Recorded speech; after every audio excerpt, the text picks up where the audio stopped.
नमस्कार, आप देख रहे हैं पॉपकॉर्न न्यूज़। पॉपकॉर्न न्यूज़ में मैं आज आपको बताऊंगा सुशांत केस में भूत की एंट्री। जी हाँ, अब भूत की एंट्री हुई इस केस में और ये केस बड़ा दिलचस्प हो गया है। लेकिन ये खबर बताने से पहले मैं आपको बता दूं, आप मेरे चैनल पॉपकॉर्न न्यूज़ हिंदी को सब्सक्राइब करना ना भूलें और सब्सक्राइब बटन के बगल में बेल आइकन बटन दबाना ना भूलें ताकि आपको मेरी सारी वीडियोस विद नोटिफिकेशन मिलती रहें। आज दो खुलासे हुए हैं। ये दो खुलासे सुशांत केस में हैं और सुशांत केस में भूत की एंट्री हो चुकी है। जी हाँ, सुशांत केस में भूत की एंट्री हो चुकी है। पहला खुलासा किया है सुशांत और रिया की एक कॉमन दोस्त ने। ये कॉमन दोस्त वो थी जो लगातार सुशांत और रिया के संपर्क में रहती थी और कई बार इसका आना जाना सुशांत के घर पर और रिया के घर पर भी होता था। इस बेहद करीबी दोस्त का ये कहना है कि रिया सुशांत को भूत प्रेत की कहानियाँ सुनाया करती थी। ये भूत प्रेत की कहानियाँ सुन सुनकर सुशांत के मन में डर बैठ गया था। वो एक तरह से वहमी हो गए थे। वहम ऐसा था कि उन्हें बहुत कुछ नज़र आता था। उन्हें ये भी नज़र आता था कि लिफ्ट चल रही है या लाइट बंद खुल रही है। रिया से उनकी दोस्त ने इस बारे में डिस्कशन भी किया। रिया से उनकी दोस्त ने पूछा कि वो ऐसा क्यों कर रही हैं, वो सुशांत को भूत प्रेत की कहानियाँ क्यों सुना रही हैं, भूत प्रेत की कहानियाँ सुनाकर वो सुशांत को क्यों डरा रही हैं, क्यों उनके मन में वहम पैदा किया जा रहा है। इस बात पर रिया का ये जवाब था कि सुशांत के पास कुछ सुपर पावर हैं।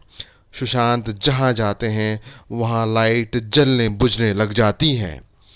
ये तर्क रिया और सुशांत की महिला दोस्त को हजम नहीं हुआ। उन्होंने फिर सवाल किए। उन्होंने कहा कि इन बातों में सच नहीं है। रिया ने जब अपनी दोस्त का ये जवाब सुना तो वो गुस्सा हो गई और उन्हें उल्टा सीधा कहने लगी और ये भी कहने लगी कि मुझसे बहस मत करो। इन बातों से ये चीज़ साफ हो जाती है कि सुशांत की मानसिक हालत ख़राब करने में रिया का बड़ा हाथ था।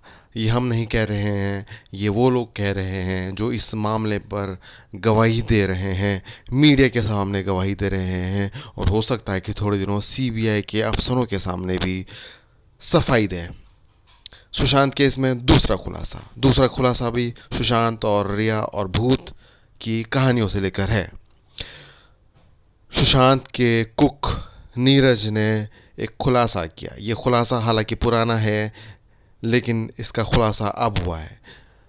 जब इस केस की जांच मुंबई पुलिस कर रही थी तो मुंबई पुलिस ने नीरज से पूछताछ की, नीरज से इन्वेस्टिगेशन चली तो नीरज ने एक चौंकाने वाली बात कही। सुशांत के कुक नीरज ने कहा कि जब वो पहले वाले घर में रहते थे यानी बांद्रा वाले घर में रहते थे, वहाँ पर सुशांत एक दिन काफ़ी डर गए थे। वो हुआ यूँ कि सुशांत ने अपने सारे नौकरों से कम्युनिकेशन करने के लिए सबको वॉक टॉकी दिया था।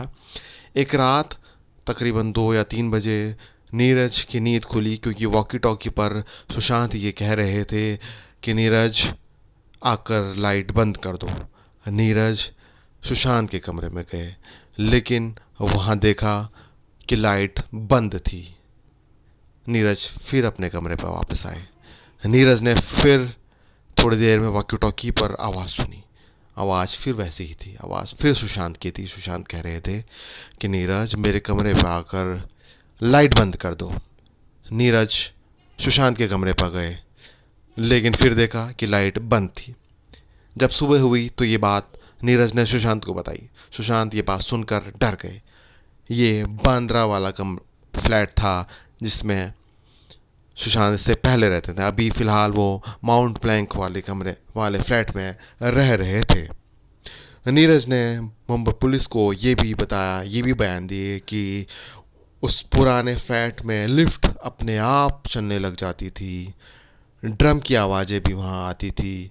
लगातार डर जब बढ़ता गया, सुशांत को ये मानसिक हालत जब ख़राब होती गई, तब उन्होंने बांद्रावाला अपना फ्लैट खाली कर दिया।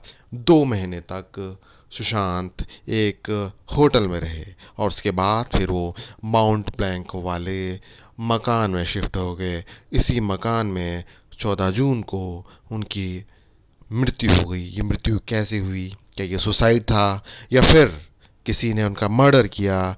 इस बारे में तफ्तीश जारी है। फ़िलहाल इतना ही। आप देखते रहिए पॉपकॉर्न न्यूज़ हिंदी और मेरे चैनल को सब्सक्राइब करना न भूलें। Good bye.